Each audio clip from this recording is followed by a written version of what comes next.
Hello, it's Duncan.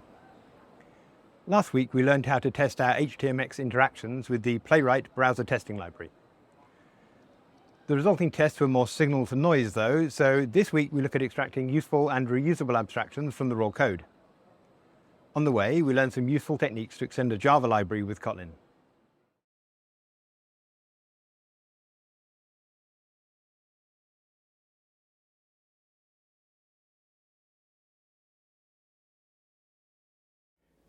We ended last time with this test here on the left for a user interface like that on the right. And if you saw that, you remember we start our server, and then we start Playwright, and we create a new page, we navigate to the root of our app, and then we select some checkboxes like this, and then we click delete, but there's a dialog. So before we click the button, we have to arrange what we're going to do when the dialog appears. Then we actually click the button. We're waiting for a network response here, and then we're checking that the state of our system is that we only have one item left in our stock list. We started with 3, not the huge one we're seeing over here. Then at the end we check to see whether our rendered page is the same as it would have been had we not been using HTMX, had we just rendered it from scratch. So if I run this test,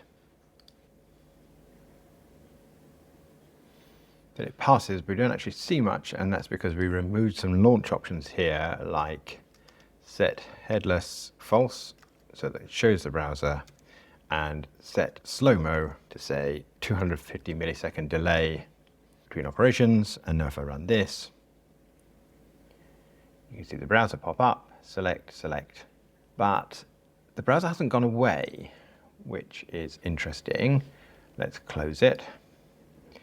And you can see now that we have failed, and IntelliJ is helpfully showing us where. It's here in wait for response. Now we begin to see why people hate browser-based tests, and it's because of this sort of flakiness. If I take this out and run, then we can see it happens really quickly and it passes. So what's going on there? Well, I think it's because when we click this delete button here, when we have slow-mo set, it waits for 1/4 of a second, by which time this network response that we're waiting for has already happened. So it waits for another one, and that doesn't happen. I think we might be able to move that wait for response up, because I think we might be saying wait for the next one. I don't know, let's try. Let's put set slow-mo back in here, 250 milliseconds, run that.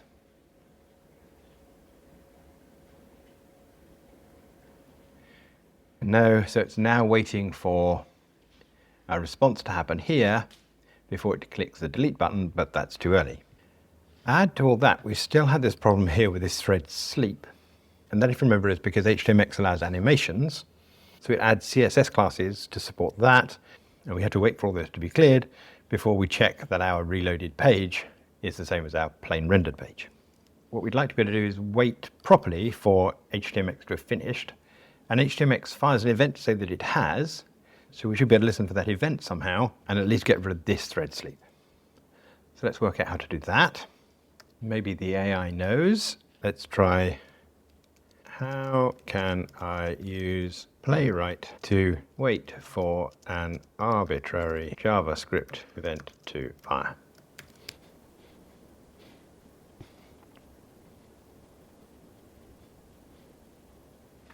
So I think the gist of this is that we add a snippet of JavaScript that runs in the page that waits for the event, and then we call that function waiting for this variable that the other piece of JavaScript sets to be true. That's a little bit complicated for us. Can you translate that to, well, let's try Kotlin.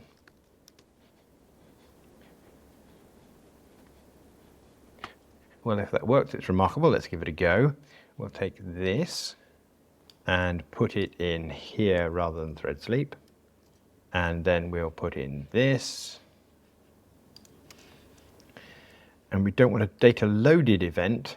We want whatever HTMX does when it's done. So can you change that to use the event that HTMX fires when it has finished updating the page?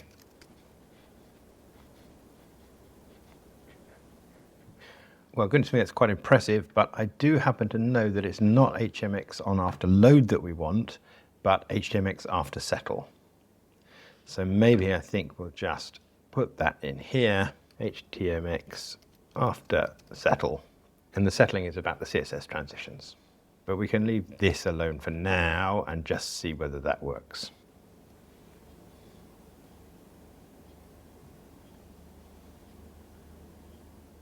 No. But we failed up here before we got down here. Now, I think we might be sneaky here. I think we might be able to say that if we were to wait for the rendered page to be right after we click the button, then by definition, the network request that we're waiting for here must also have happened.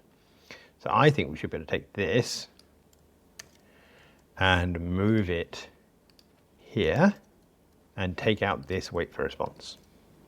So we're going to say we will accept any dialog that appears, then we'll click the button, then we'll wait for htmx to settle, then we'll render the page and check that it's okay, and then finally we'll look at the stock list.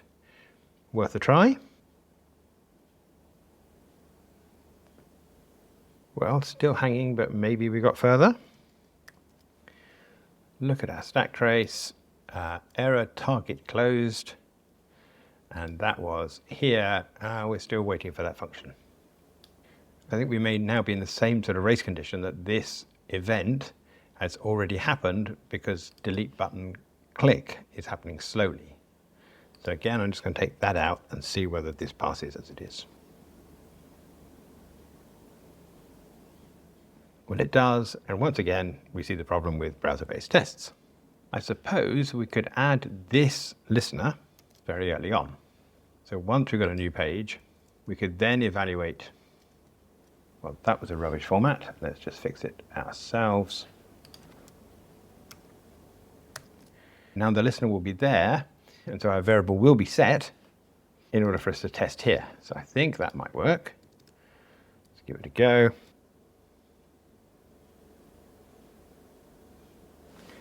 That's nice. It just really leaves the problem that if we had another button that we click, that this would still be true. So what we really want to do is reset this flag just before we click the button. So effectively, we want to say, just before we click the button, we want to say page.evaluate this, but not quite that, but set it to be false. Then click the button and wait for it to be true. Try that.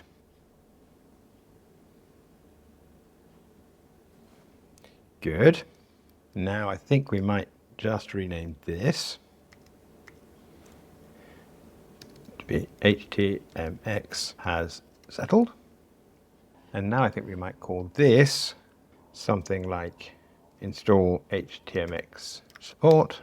Go to that and make this our receiver so that this is a nice general thing. Like that. And now here, this is a pattern. So I think we could say that if this was a lambda, so we'd say val action equals that, and then we invoke that action, then we could take this out of there and move this into another function. So this would be waiting for htmx page and action. Test that. We're good. And now as we really only want this action to apply to the page that we are evaluating and waiting, I think we can say this action takes a page as its receiver. And I'll just hand code it now. That would allow us to say this is, our action is delete button in the context of that page. Click. And then this would be page.action. And I think we can make that the receiver rather nicely. Take this thing out. There's again a utility for our other pages. And run.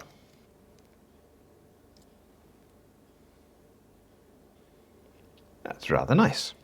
I think we might decide that accepting the dialog was part of the button click effectively, so we could move that into there, like that. Accept dialog's a bit of a weird name. I think maybe we'll call it accept next dialog, because that's really what it's doing. And run. Splendid. And now I think this thing down here, the one that checks that the page was rendered by HTMX correctly, we can pull that into a function. And this is check current page reloads the same. Not entirely convinced by that name, but if we make this the receiver, we can say check reloads the same. And once again, this is a nice test utility that we can pull out of here and into the top level. So let's look at our test. We're now creating Playwright. We're opening a page. We're installing HTMX support. We're clicking a couple of checkboxes. We're waiting for HTMX to complete when we accept a new dialog and click the delete button. We're checking everything renders right, and then we're checking the state of our system is that we have a saved stock list without the 2 items that we deleted.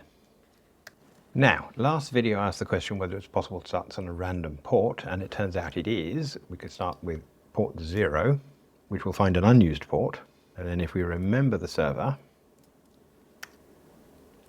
then the port we can get back from the server. So we can say server.port, and that will be used in here. Let's try that. Well, I don't know whether you saw that, but that was port 52,000 or so. And that would mean that we could run lots of tests in parallel, which would be great.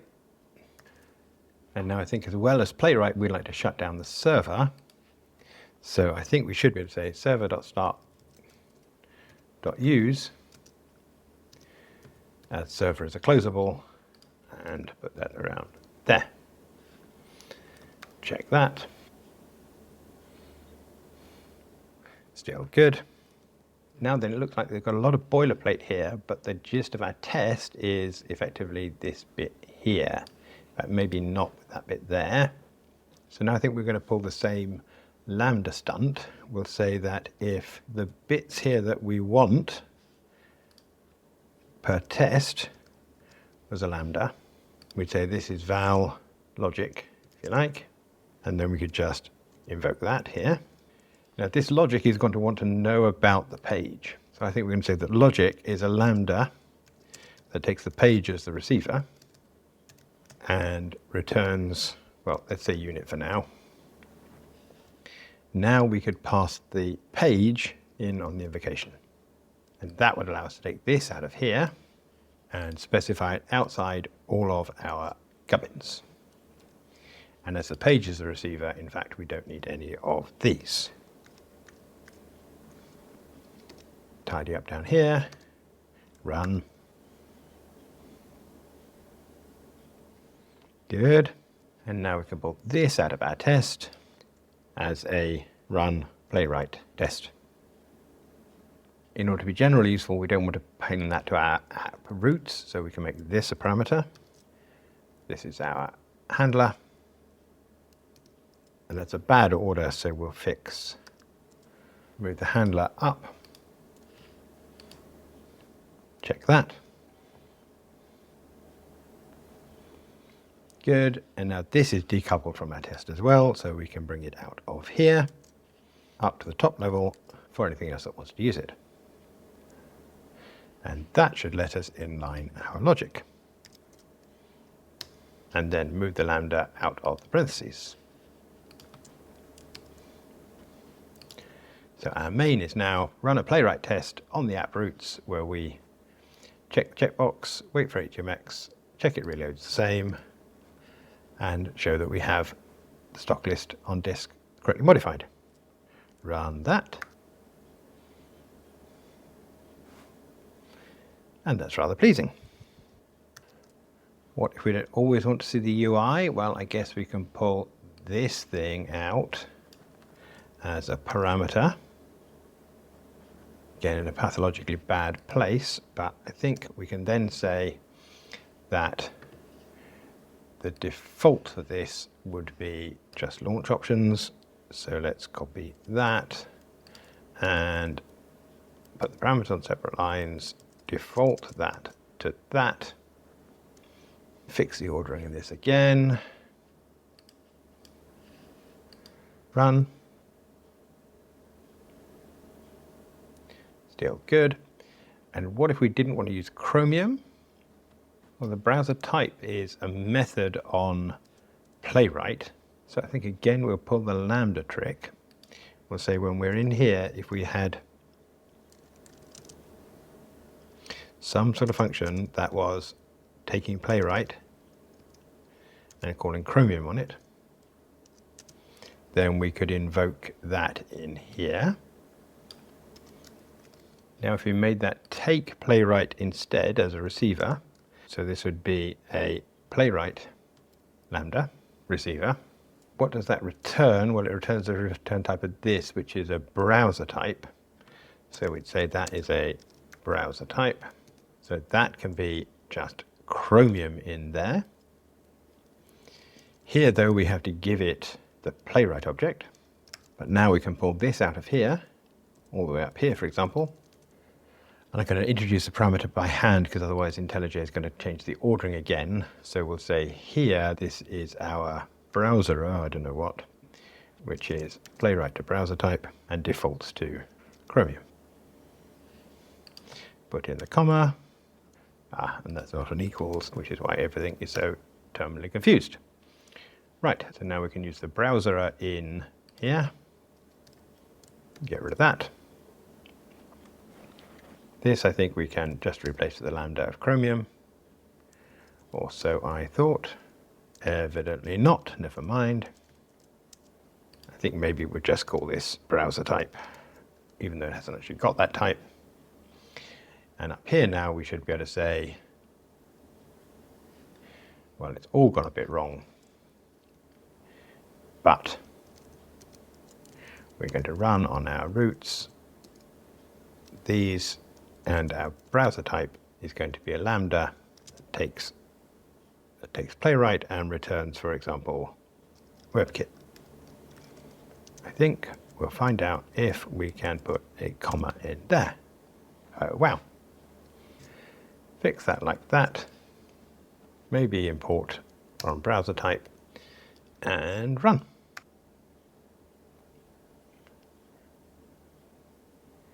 And there we go. That's the same test running in WebKit. I think we might decide that we could do things other than tests. So I think we're going to call this run with playwright. And now let's look at what we can pull out of here for our next test. So we've got run with playwright. Well, that seems general, so I'll make it public to remind us. Of course, public isn't really a thing. Check reloads the same. Again, I think we'll use that in other places. Page checkbox for, well, that's quite specific to this test, so I think that's private. Accept next dialog, though, that feels like a thing we'd use again, so let's take that and group it with the others. Delete button is specific to this particular page. With no empty class attributes and with no empty lines, though, those are required support for reloads the same. Install HTMX support and waiting for HTMX, those are both reusable by other pages. So we'll take those there, into there, and now we want to move run with playwright, reloads the same with no lines and class attributes, accept next dialog and install HTMX support into. Now, I think maybe we'll create a new package. We've got rendering, testing, etc. But I think, well, maybe testing will do. So we'll put it in testing, and we'll call this playwright HTMX. Make that refactor. Add that, and run one last time. Good, good. One last little change. This lambda still bugs me, and I'm going to give it one last chance. I'm going to convert it to a reference. And it works there.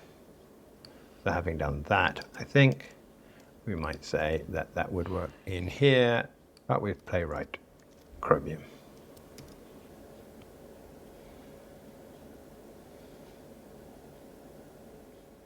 Splendid.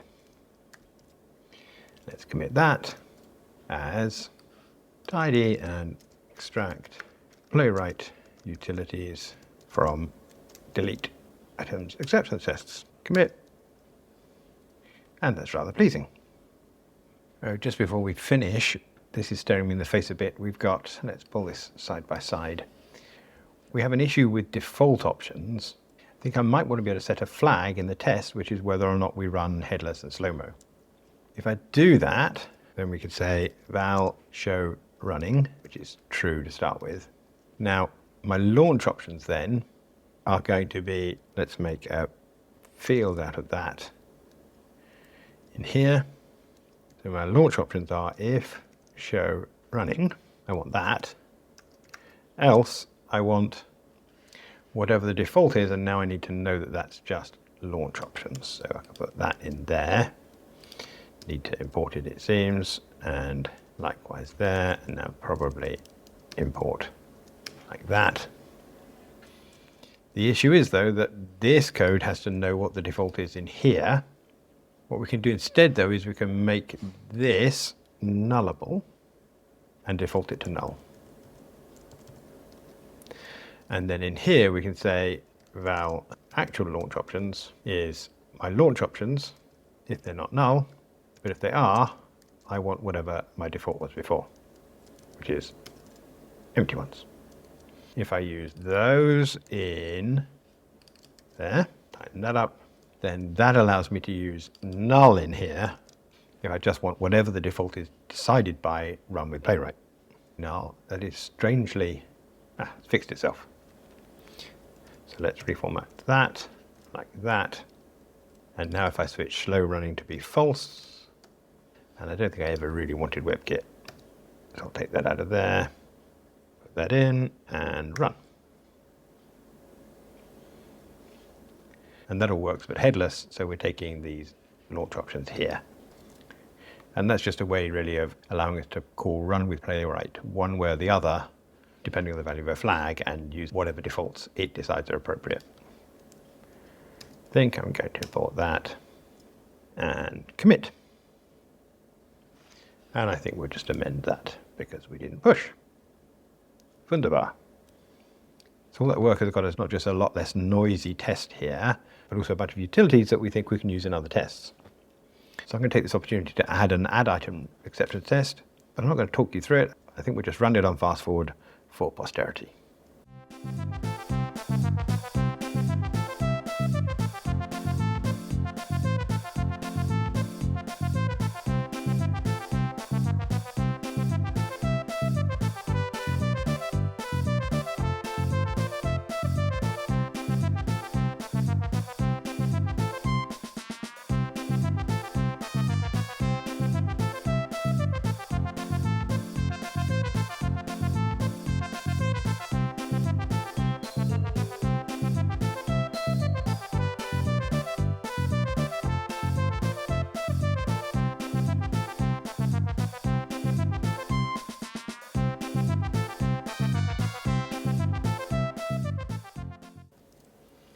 Well, there we have it. That was about 25 minutes, I suppose, in real time. Not bad for a whole new test. Let's see what we ended up with. In the case of adding an item, we're going to run with playwright, and we are going to find input named something. So we gained input named here, and we're going to type into those things. So we're going to type new ID, new name, and so on. We're going to find the submit button named add. I think I pulled that out here. And then we're going to click it, but we know that HTMX is involved, so we need to wait, check it reloads the same, and then I've moved the checking of the stock list into the fixture now, so you can ask a fixture to check that its stock list has a set of items in it. So I think we can commit that as add items acceptance tests. One last demonstration that everything passes.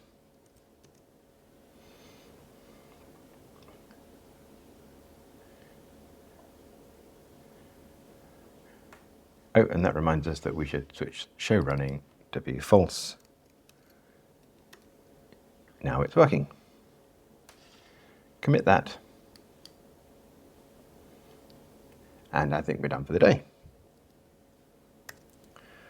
Reflecting on the things we've done, the simple cases are those where we've extended playwright by adding extension functions. If we do this in Java, we'd have to have things like input named taking the page. And if we actually, we can make that change. Let's do it here. So we can say convert parameter to receiver. And where that's used, that's a lot less nice. So extension functions allow us to act as if playwright had had the operations that we want in the first place. Extension functions are simple, but when we have more complicated things, like this waiting for HTMX, where we have to do something before and afterwards, we've added an extension function here that takes something we're going to do, an action, and does the before and after things for us. That means that we can't get it wrong. We can't forget to reset the flag here. And then finally, this run with playwright is really very convenient. It would have been easy to fall into the trap of adding state in our test. So maybe we would have had an app that we started in a before each, and playwright that we started in before each, and then had to shut them down in after each. But by taking this logic here as a lambda, we can again do all the setup and teardown automatically, which is keeping our test really nice and clean. When we're thinking about clean tests, it occurs to me that tests now have a lot of duplication in them. So we've got this add item acceptance test here, but we've also got add items test here. And you can see they're doing very much the same sort of thing. In fact, I just copied the setup from this one into this one. And whilst the code isn't the same down here, the way we add an item, for example, we have to actually manipulate inputs and click a button when we're running the browser, whereas we just have to create an item and add it when we're just calling methods. And this add item via HTTP here has this post form to add items route, which is yet another way of expressing that same thing. It would be nice if we could raise the level of abstraction so that these three tests all look the same, or rather we had the same test that we ran in three different contexts. One directly talking to the app, one talking to the app via HTTP, and one talking to the app via HTTP in a browser. Can we do that? Well, I think we can, and it will be the topic of our next video. So if you'd like to see that, please subscribe to the channel. And if you like my work, I think you should buy the book that I wrote in that price called Java to Kotlin, a Refactoring Guidebook, details of which are in the show notes below. Thanks for watching.